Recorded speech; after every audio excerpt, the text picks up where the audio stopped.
Inilah percakapan antara Amenhotep, Raja Firaun, Raja Mesir ini dengan Musa. Dan Amenhotep, Firaun ini sakit hati kepada Musa oleh karena peristiwa yang terjadi di saat itu. Orang-orang Israel, mereka tidak membuat batu bata lagi. Kalau Anda perhatikan, percakapan mereka terjadi seperti ini yang dibilang oleh Amenhotep. Tidak boleh lagi kamu memberikan jerami kepada bangsa itu, Israel maksudnya, untuk membuat batu bata seperti sampai sekarang. Biarlah mereka sendiri yang pergi mengumpulkan jerami, tetapi jumlah batu bata yang harus dibuat mereka sampai sekarang, bebankanlah itu kepada mereka dan jangan menguranginya. Amenhotep perintahkan kepada dia punya pasukan di sebelah, jangan kasih kurang, tambah, biarkan mereka cari jerami. Ternyata selama ini mau cari jerami harus dilakukan oleh tentara Firaun. Kenapa? Karena jerami itu tidak sembarang jerami. Jerami itu bukan kusu-kusu yang ada di Manado. Jerami yang ada ini adalah jerami yang tumbuh sama-sama dengan papirus yang berada di Sungai Nil. Sehingga kalau seandainya mereka harus pergi, harus mengadakan penyembelihan, harus mengadakan penyembahan dulu, karena mereka percaya Dewa Nil. Mereka percaya bahwa ini milik Dewa Nil. Oleh karena itu kalau mau ambil harus hati-hati. Dengan disertakan keputusan tidak boleh lagi orang Firaun ambil ini jerami, harus orang Israel. Itu berarti prosesnya lebih lambat, karena harus ada imam dari Firaun ini, imam dari Mesir harus datang membacakan dulu kidung-kidung, membacakan mantra untuk Sungai Nil. Sesudah itu dia akan menyuruh orang-orang Israel tunduk kepada Sungai Nil. Sampai tidak tunduk dapat cambuk. Itu berarti proses pembuatan bata akan lebih lambat. Padahal mereka harus kumpulkan bata, membuat bata dalam jumlah yang sama setiap hari.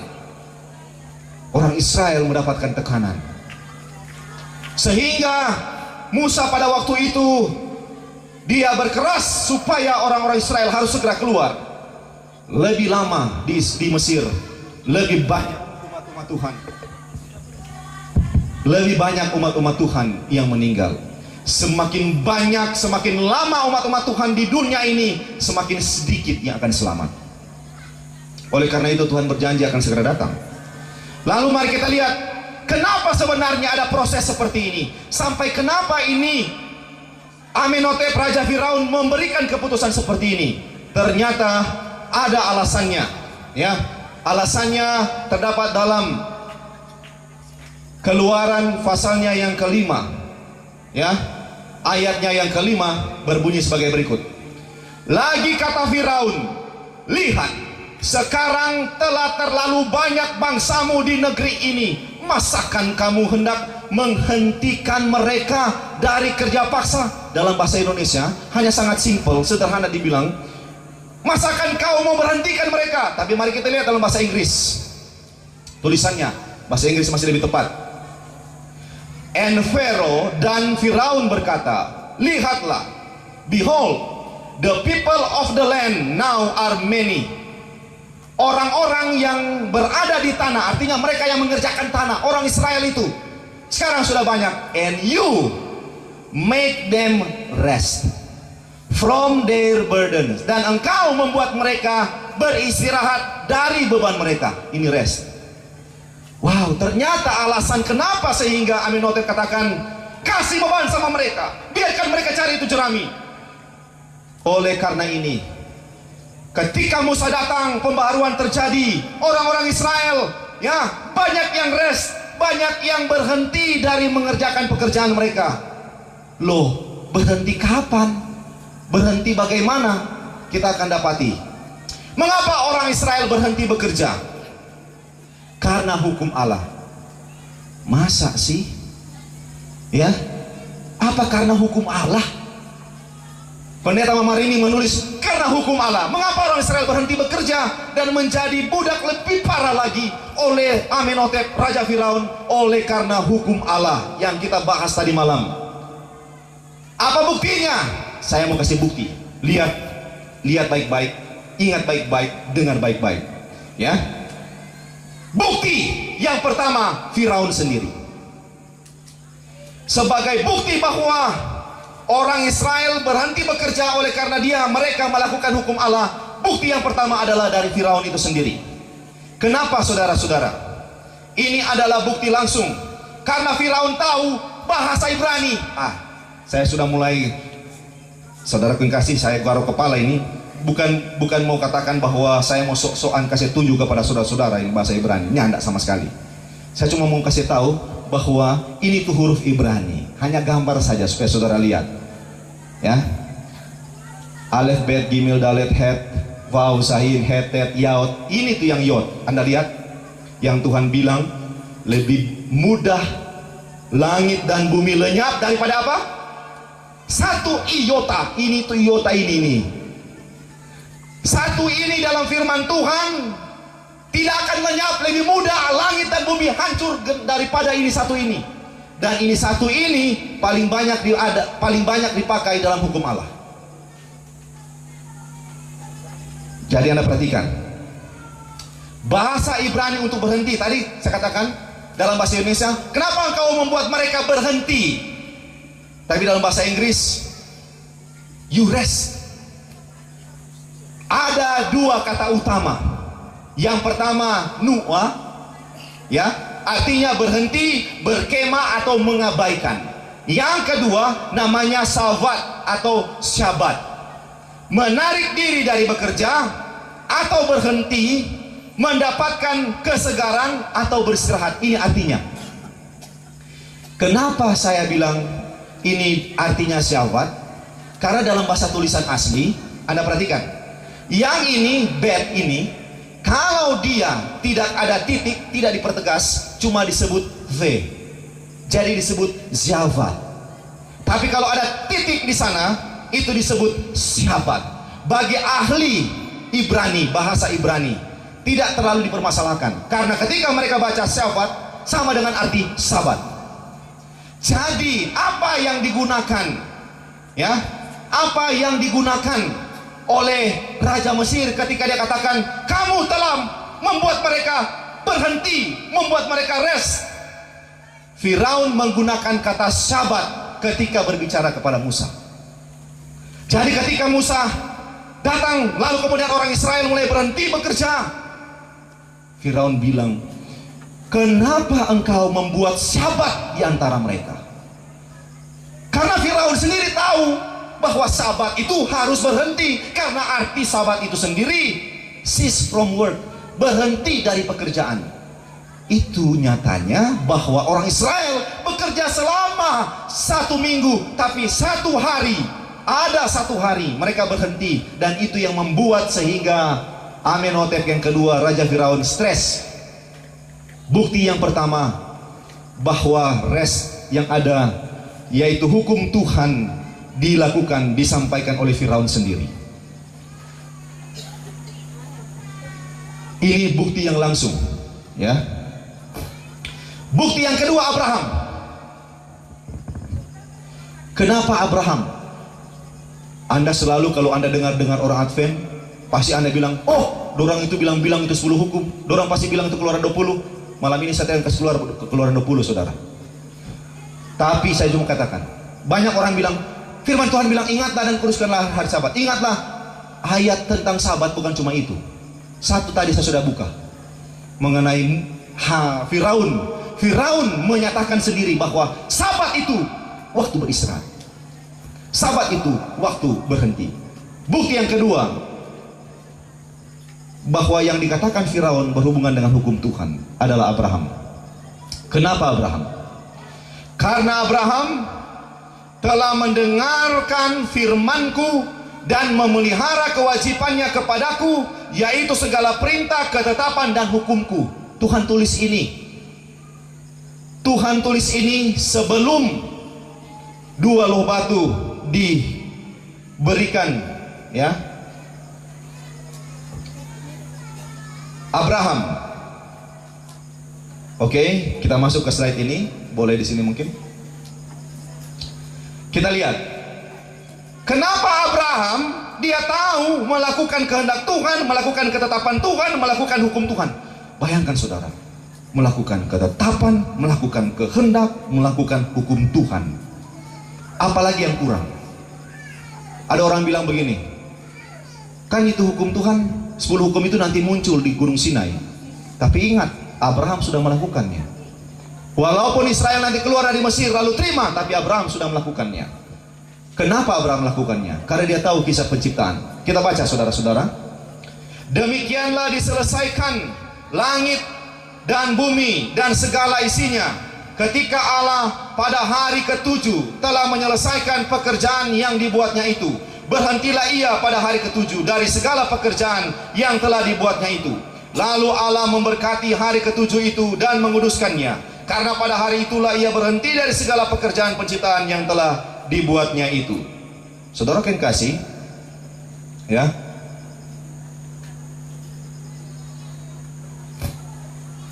Sabat adalah monumen penciptaan, dan Abraham tahu jelas. Bukti yang pertama tadi Firaun, bukti yang kedua adalah Abraham, bukti yang ketiga adalah Yesus Kristus. Saudara yang kasih, Yesus Kristus semua kita tahu. Tadi malam kita sudah bahas mengenai Yesus Kristus ini. Oleh karena itu, malam ini kita akan agungkan lagi namanya. Dia berkata demikian. Lalu kata Yesus kepada mereka, hari Sabat diadakan untuk manusia dan bukan manusia untuk hari Sabat. Tolong baca sama-sama saudara. Lalu kata Yesus kepada mereka, hari Sabat diadakan untuk manusia dan bukan manusia. Apa ditulis? Hari Sabat diadakan untuk orang Yahudi. Hari Sabat diadakan untuk gereja Advent. Hari Sabat dijadikan untuk gereja The Seventh Day Baptist Church. Ada ratusan gereja di dunia ini. Ada cukup puluhan yang memelihara hari Sabat. Pertanyaannya, apakah hari Sabat hanya untuk gereja itu? Tidak. Alkitab katakan, hari Sabat diadakan untuk manusia. Ada yang nak mengaku manusia di sini? Ada yang nak mengaku dia manusia. Kalau ada, saya mau berkenalan. Berarti dia bukan bangsa manusia. Dia mungkin bangsa yang lain. Kalau Anda dan saya mengaku manusia, Tuhan katakan Sabat untuk kita, bukan untuk yang lain. Saudaraku yang kasih, kalau Anda perhatikan, mari kita lihat Yesus yang memberikan hukum ini. Pencipta alam semesta dunia dan manusia adalah juga pencipta Sabat. Betul atau tidak saudara? Benar atau salah? Benar, karena dia yang ciptakan. Maleakhi 3:6, bahwasanya aku Tuhan tidak apa? Ada lagu, Tuhan Yesus tidak berubah, tidak berubah. Ada lagu seperti itu kan? Orang banyak nyanyikan. Ibrani 13 ayat 8, Ibrani 1 ayat 2, Yesus Kristus tetap sama, baik kemarin maupun hari ini dan sampai selama-lamanya. Orang cuma lihat TP baik, orang tidak lihat TP hukum. Tuhan Yesus tidak berubah DP baik, tidak berubah DP baik, tidak berubah DP baik. Itu sebenarnya. Kalau bicara mengenai hukum, sorry. Saya katakan sesuai dengan firman Tuhan, hari Sabat diciptakan untuk manusia. Bila Anda mengaku manusia, ingat itu. Ingat. Lanjut saudaraku yang kasih. Ya. Apa yang terjadi? Ketika Allah pada hari ke-7 telah menyelesaikan pekerjaan yang dibuatnya itu, berhentilah ia pada hari ke-7 dari segala pekerjaan yang telah dibuatnya itu. Allah menciptakan 6 hari. Semua Tuhan bilang, kalau Anda lihat baik-baik dalam Kejadian pasal 2 ayat 1, Tuhan Yesus katakan, sungguh indah, selesai semua. Loh, masih ada satu yang Tuhan bikin, yaitu satu waktu, satu hari ketambahan Tuhan tambah. Maksudnya adalah apa? Supaya dia berhenti. Kalau Anda bos, Anda bisa enak-enak saja bikin apa yang Anda mau, bukan? Bikin ini terserah, ini terserah. Yesus bukan seperti itu. Dia bertanggung jawab dan dia mau tambah satu hari. Dia tambah hari ke-7 maksudnya supaya dia berhenti, artinya Sabat. Karena Sabat artinya berhenti, Sabat artinya cease from work, berhenti dari pekerjaan. Sabat artinya beristirahat, Sabat artinya bersama-sama dengan Tuhan. Tuhan sendiri berhenti pada hari yang ke-7. Hari yang ketujuh jelas di dalam Alkitab. Dia Sabat, ya, dalam bahasa saya mau kasih singkat. Dia berhenti pada hari yang ketujuh. Dengan kata lain, dia Sabat hari ketujuh. Karena berhenti artinya Sabat. Hari yang mana itu hari Sabat? Hari mana saudara? Masih takut mau bilang? Hari mana hari Sabat itu? Hari yang ketujuh. Hari yang ketujuh. Ingat baik-baik. Dulu orang-orang tua belum ada itu kalender Minggu, Senin, Selasa. Jadi orang pakai ban. Lalu orang pakai apa namanya? Mereka ikat, bikin lingkar-lingkaran. Hari pertama orang lingkar satu. Besoknya orang lingkar dua. Besoknya orang lingkar tiga. Pada saat lingkaran ketujuh orang tahu ini hari Sabtu, orang beribadah. Sesudah itu orang kasih longgar semua itu ban itu. Lalu kemudian DP besok hari Minggu orang mulai ikat lagi. Karena itu Ahad. Ahad artinya apa? Satu. Satu artinya pertama. Pertama artinya Minggu. Itu yang dibuat orang-orang tua kita yang dulu-dulu. Apa yang dibuat oleh Yesus? Saya katakan bukti yang ketiga adalah Yesus Kristus. Ia datang ke Nazaret tempat ia dibesarkan, dan menurut kebiasaannya pada hari Sabat ia masuk ke rumah ibadat, lalu berhenti hendak membaca dari Alkitab. Orang bilang begini, iyo, Yesus kan orang Yahudi. Banyak orang kepala batu di dunia ini. Banyak orang keras kepala, keras hati. Yesus bilang, ayat ini menjelaskan Yesus setiap hari Sabat masuk ke rumah ibadat menurut kebiasaannya. Tapi ingat, Yesus tidak pernah berubah. Dia katakan hari Sabat dijadikan untuk manusia, dijadikan untuk manusia, dijadikan untuk manusia, bukan dijadikan untuk Yahudi. Dengan kata lain, sebelum orang Yahudi ada orang-orang yang sudah menyucikan hari Sabat, termasuk malaikat.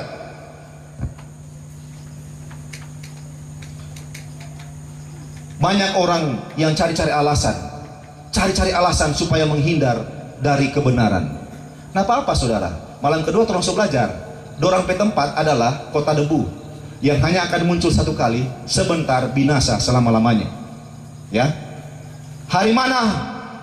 Hari yang mana Sabat itu? Hari ketujuh. Saudara mau lihat ini.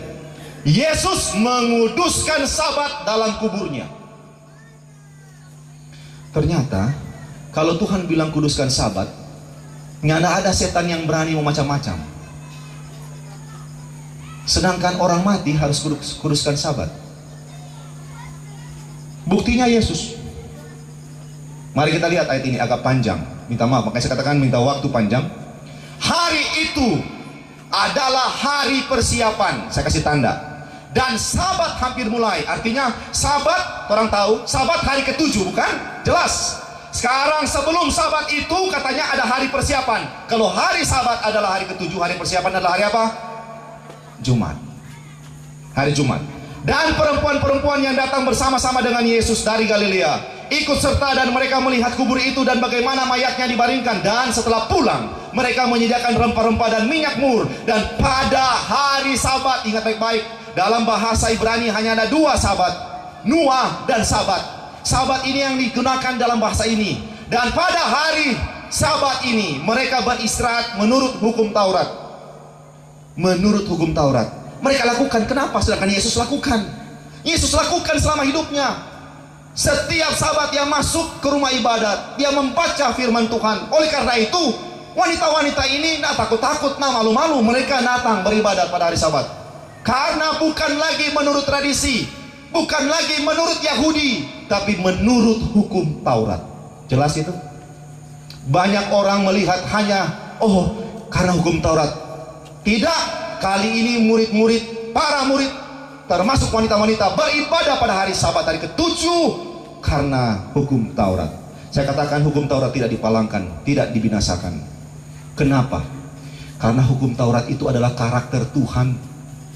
Sama kalau Anda dan saya membinasakan hukum Taurat, sama kita membinasakan karakter Tuhan. Dan orang yang membinasakan karakter Tuhan adalah mereka yang tidak memiliki karakter Tuhan dalam hatinya. Dan orang-orang itu adalah pengikut setan, iblis, ular tua, Lucifer, si naga. Bukan yang dari Sumatera. Kita lanjut. Tapi pagi-pagi benar. Tadi ada hari persiapan, sekarang hari Sabat. Tapi pagi-pagi benar, pada hari pertama minggu itu, Hari pertama dalam minggu itu adalah hari apa, saudara? Kalau tadi Jumat hari persiapan, Sabat mereka beribadah karena menurut hukum Taurat, bukan lagi menurut kebiasaan Yahudi. Pagi-pagi benar besoknya hari apa itu? Hari Minggu. Mereka pergi ke kubur membawa rempah-rempah yang telah disediakan mereka. Mereka mendapati batu sudah terguling dari kubur itu, dan setelah masuk mereka tidak menemukan mayat Tuhan. Usah saya baca, saudara. Saya mau bilang satu hal. Pernah enggak di dunia ini merayakan hari kebangkitan hari Jumat? Hari kebangkitan hari apa? Nah, perlu tanggal berapa? Hari kebangkitan hari apa? Keras. Hari kebangkitan hari? Jelas kan ayat ini? Lucunya banyak orang bilang begini, hari Sabat itu hari Minggu, hari Sabat itu hari Jumat, hari Sabat itu hari Kamis, hari Rabu, dan hari yang lain. Banyak orang bilang begitu. Lucu sekali. Sebagai saya rasa lucu, oleh karena memang jelas di sini jelas bilang bahwa Sabat itu hari yang ketujuh. Hari ketujuh itu hari Sabtu. Tetapi di sini dibilang murid-murid, bukan saya bilang hanya mempertegas apa yang Alkitab bilang. Tetapi pagi-pagi benar pada hari pertama minggu itu hanya ada 8 ayat berbicara mengenai minggu. 8 ayat, dan tidak ada satu ayat yang berbicara mengenai kuduskan hari Minggu. Kalau ada, saudara, saya selalu tawarkan, ada Avanza, ambil. Ya, tidak. Yesus anak Allah, dia berkuasa. Dia masih ingat kisah ketika Petrus berjalan di atas air. Ketika Yesus bertemu dengan dia, lalu Petrus bilang, Tuhan, saya mau ketemu engkau, boleh tak saya jalan? Yesus bilang, come on, jalan, mari, tidak apa-apa. Petrus turun pelan-pelan, lalu kemudian dia berjalan.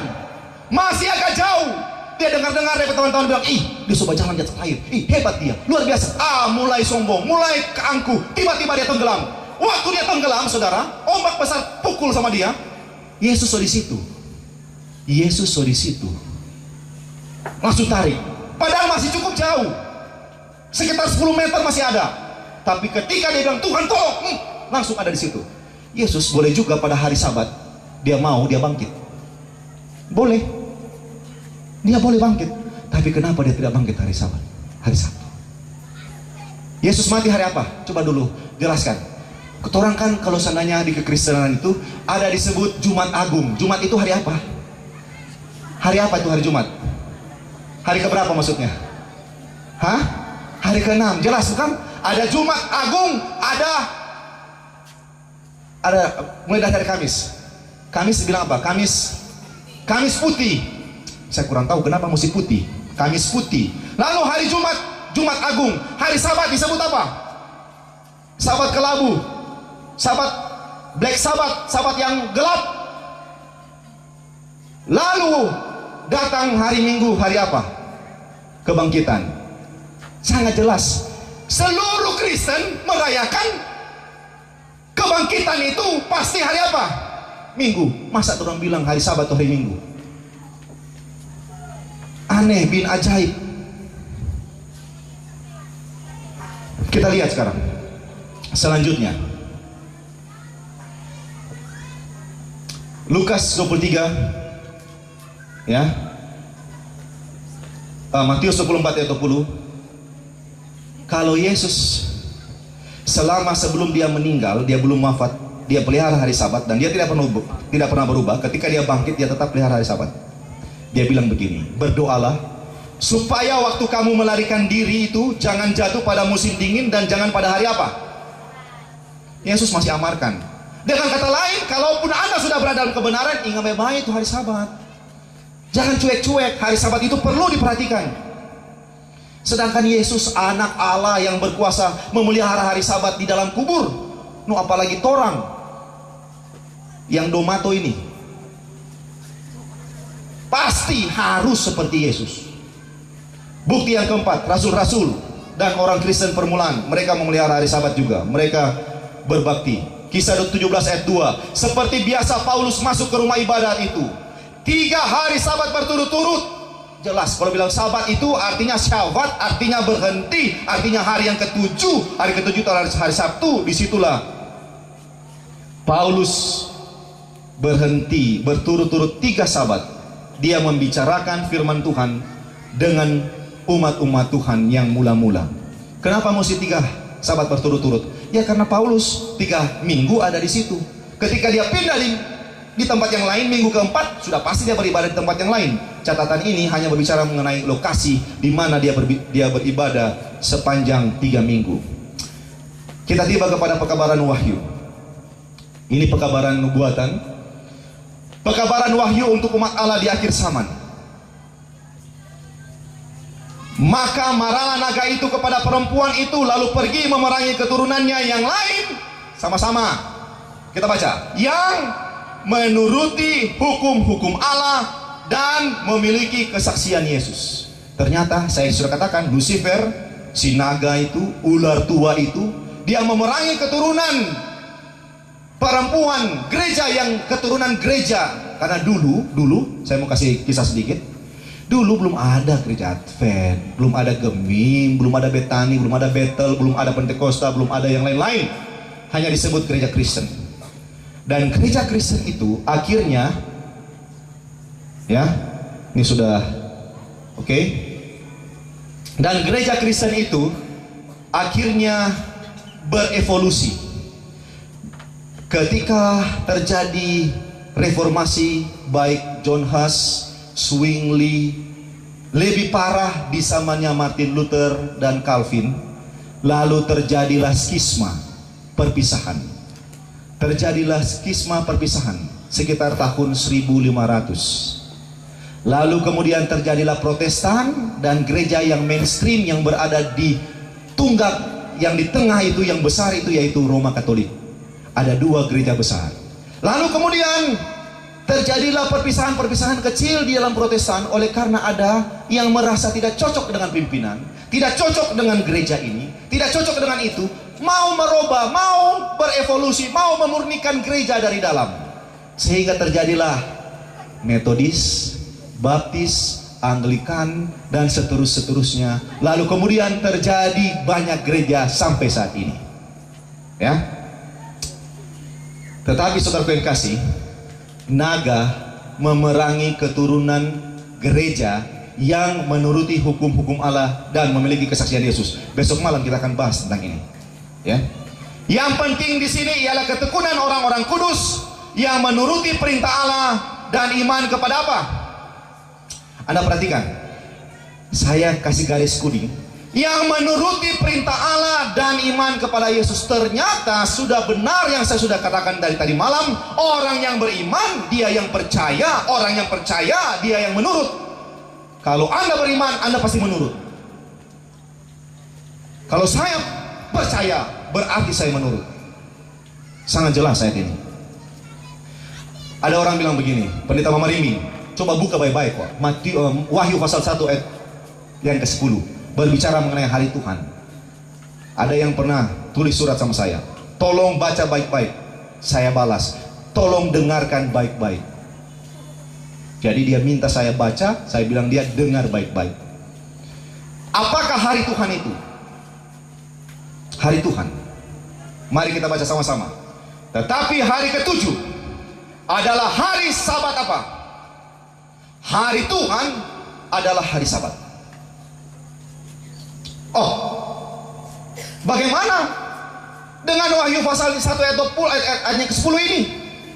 Disebut pada hari Tuhan aku dikuasai oleh roh. Ini Yohanes, murid Yesus yang dikasihi, satu-satunya murid yang tersisa, yang tertinggal di Pulau Patmos, yang mau digoreng dengan minyak tapi tidak berhasil digoreng, dilempar ke Pulau Patmos, dikasih biar di sana, nah dikasih makan di tengah-tengah batu karam, dan akhirnya dia wafat dalam usianya yang lanjut usia. Di sana ada kata, pada hari Tuhan aku dikuasai oleh roh.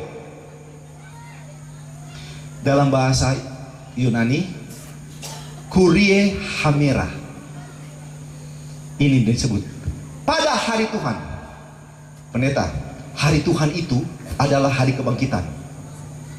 Hari Tuhan itu adalah hari kebangkitan. Saya langsung bilang sama dia, coba buktikan, cari dalam Alkitab yang bilang hari Tuhan adalah hari kebangkitan. Cari.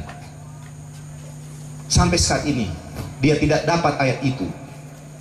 Saya tanya terus, masih mau cari itu ayat. Dia bilang, pendeta, kita tidak dapat. Memang akan dapat, tidak ada hari Tuhan itu, hari kebangkitan. Tidak ada, tetapi kenapa ada? Ini, kenapa ada? Ini saya ambil dari ANF. Kalau Anda perhatikan paling bawah, ini adalah tulisan tua-tua gereja. Kalau Anda pernah dengar nama-nama Polikarpus, nama seperti bapak-bapak gereja sesudah Yohanes membaptis, sesudah Yohanes murid yang dikasihi, mereka menulis. Salah satunya adalah tulisan ini.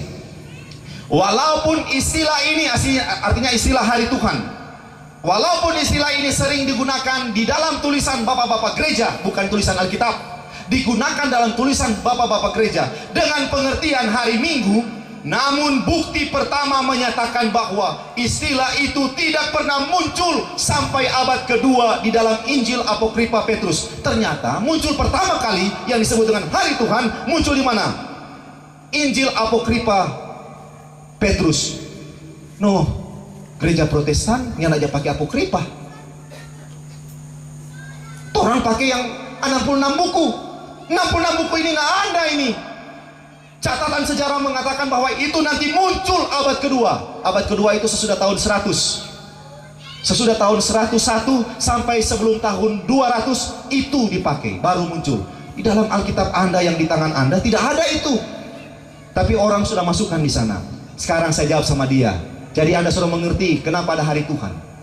Kenapa orang bilang hari Tuhan itu hari Minggu? Bukan karena Alkitab, tapi karena ini tulisan.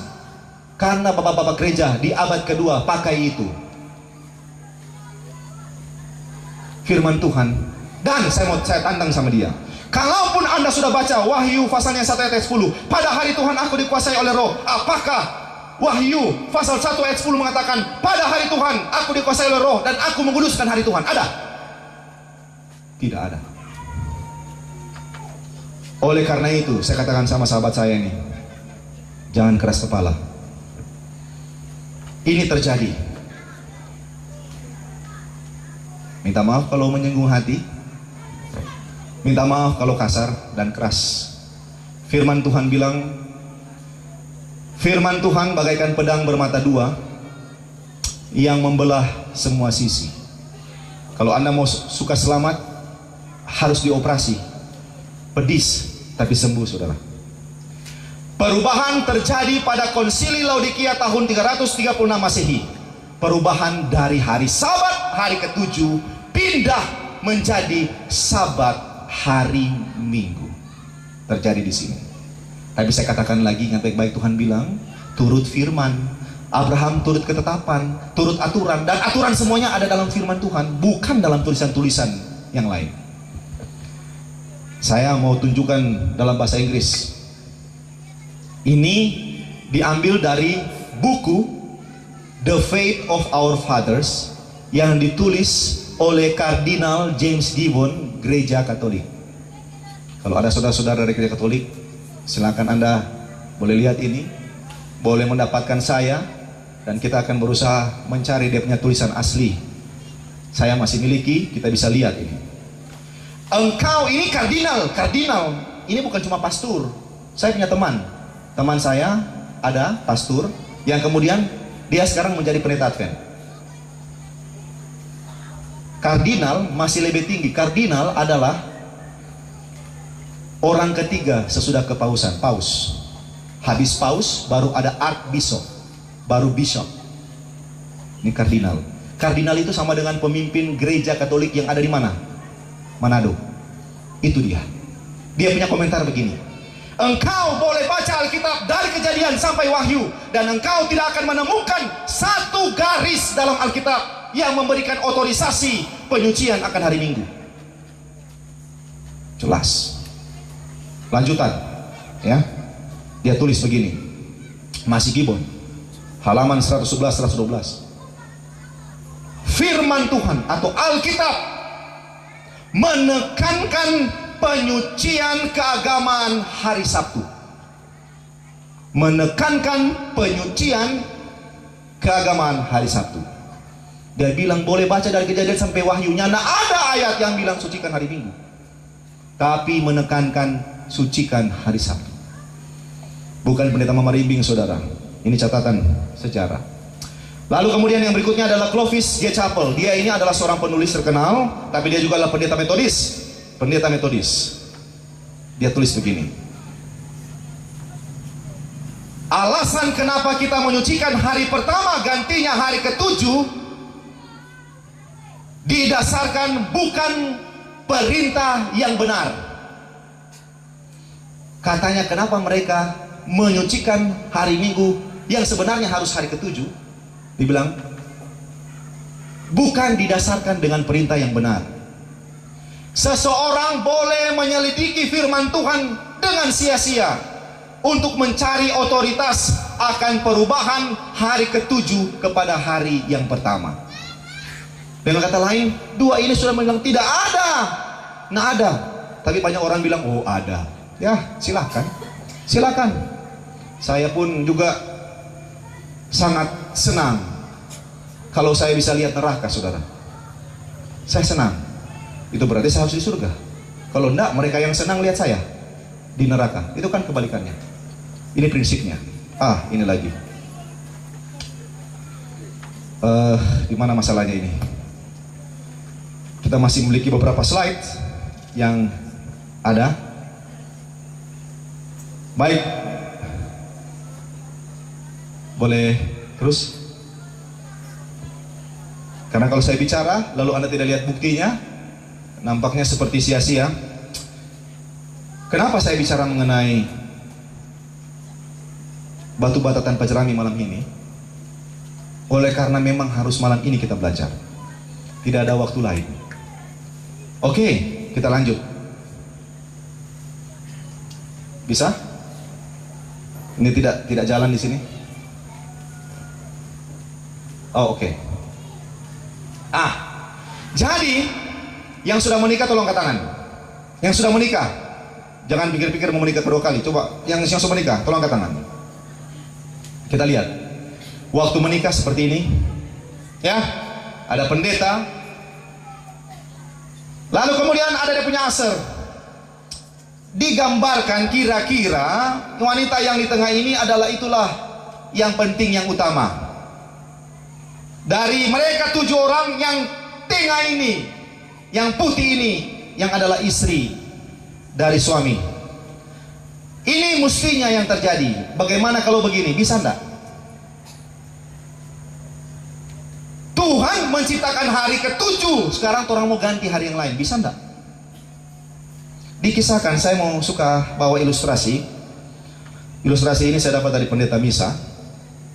Dia katakan bahwa ada seorang tukang kain yang menjual kain. Dia memakai kayu, kan kalau tukang kain itu nak pakai meter yang gulung-gulung, pakai kayu kan, 1, 2 begitu.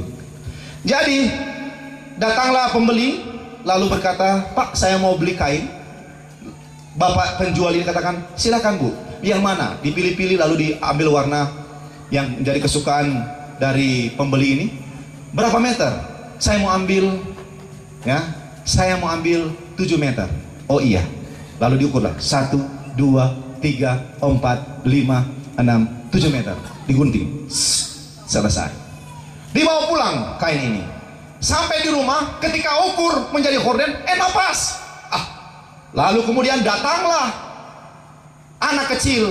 Dia bilang, "Mama, kita ada bawa ini meter. Coba ukur ini meter." Ukur 1, 2, 3, 4, 5, 6 setengah. Tadi ukur di tukang meter berapa tadi? 7, sekarang tinggal 6 setengah. Coba hitung lagi. 1, 2, 3, 4, 5, 6 setengah. Ibu ini katakan, "Saya mesti balik." Dia ambil kain itu, dia datang, "Pak, tadi saya pesan berapa meter?" 7. Tapi Bapak tahu, ternyata cuma 6 meter setengah. Bapak ini katakan, "Masa Bu? Kan saya sudah ukur tadi, Ibu lihat." "Ayo hitung lagi."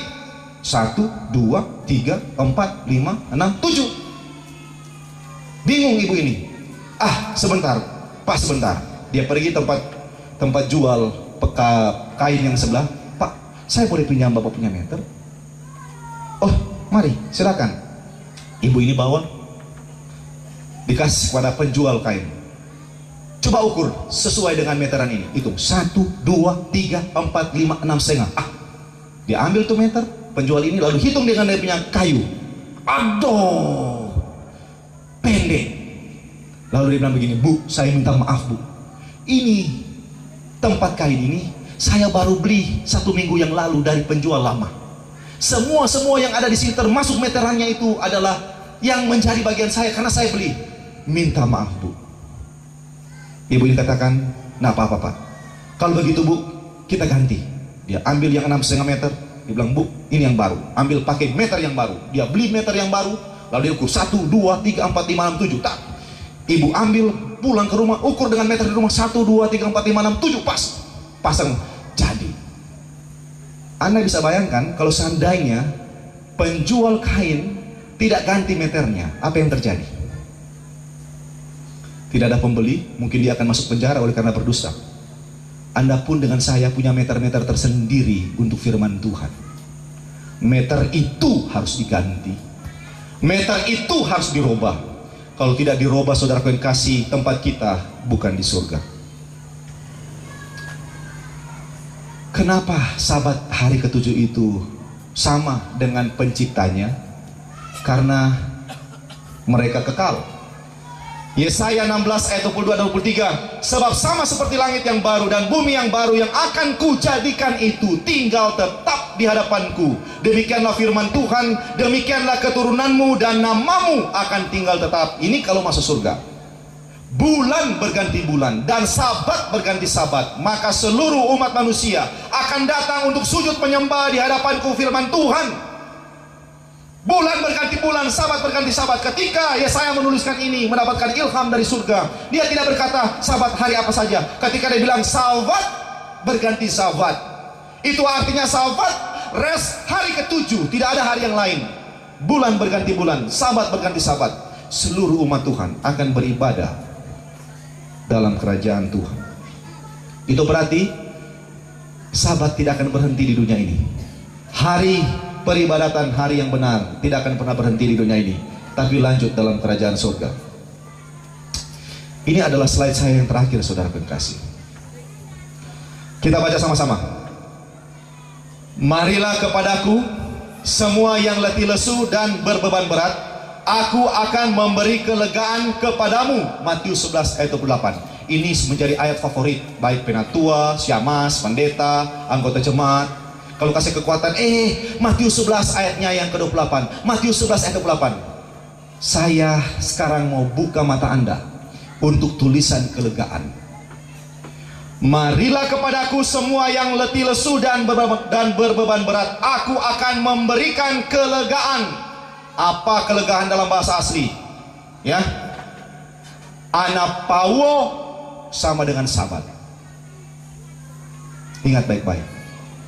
Karena arti anapauo, kelegaan ini, sama dengan cease from work, berhenti dari bekerja, mendapatkan penyegaran, beristirahat. Jadi kalau Tuhan katakan, marilah kepadaku kamu yang berbeban berat, aku akan memberikan kepadamu apa? Sabat. Aku akan berikan kepadamu hari ke-7, maka engkau akan lega di hari itu. Karena di saat itulah engkau dengan saya bersama-sama.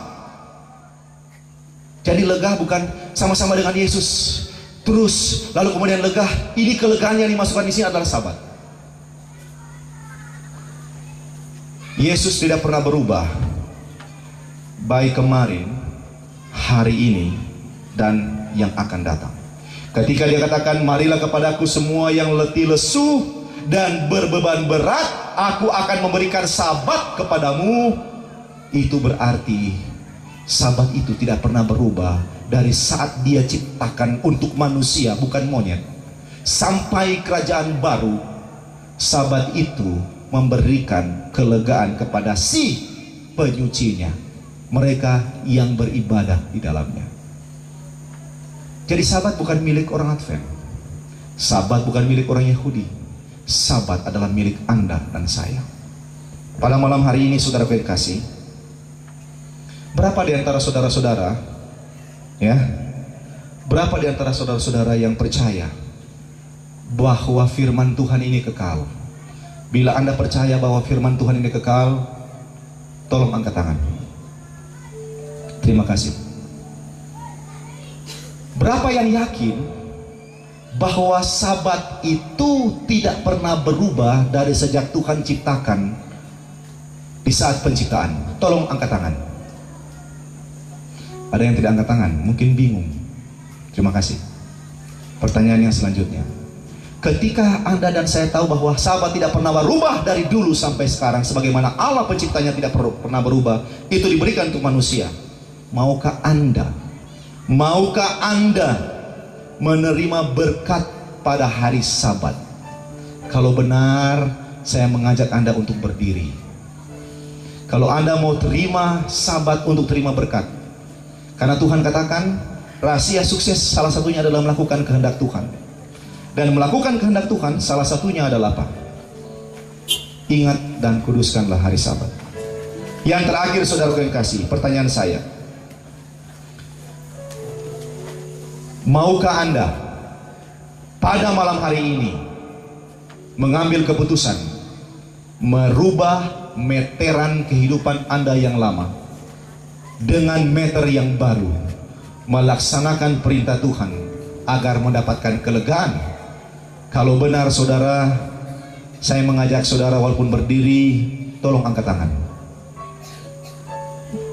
Terima kasih. Silakan turun tangan saudara. Kita berdoa. Ya Tuhan Allah, luar biasa firman-Mu ini.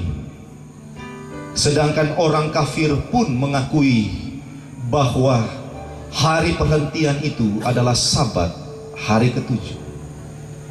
Sebagaimana Firaun, ya Tuhan, begitu banyak orang yang ada di dunia ini mengenal Sabat, hari yang sebenarnya.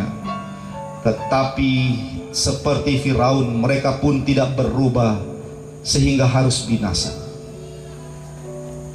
Engkau berjanji bahwa Engkau tidak akan meninggalkan kami. Engkau berjanji akan memberikan kesuksesan bagi kami manakala kami mengikuti perintah Tuhan.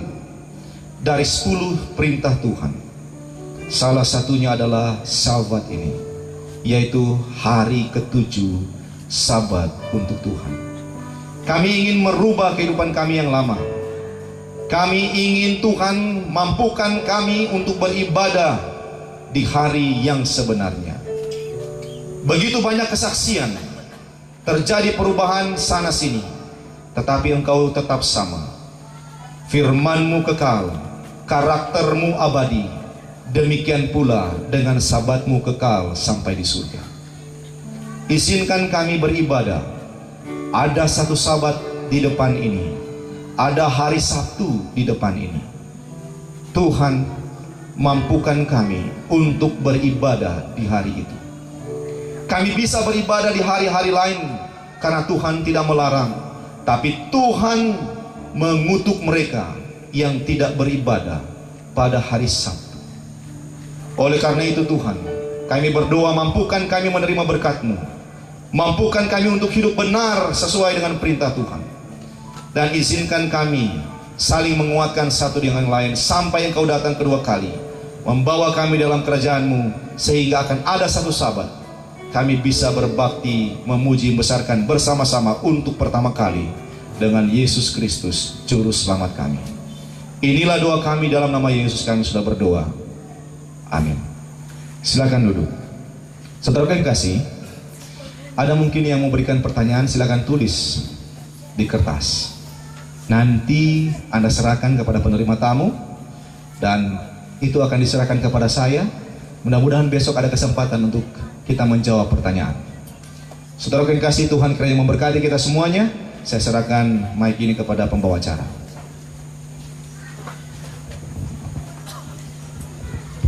God is good and all the time.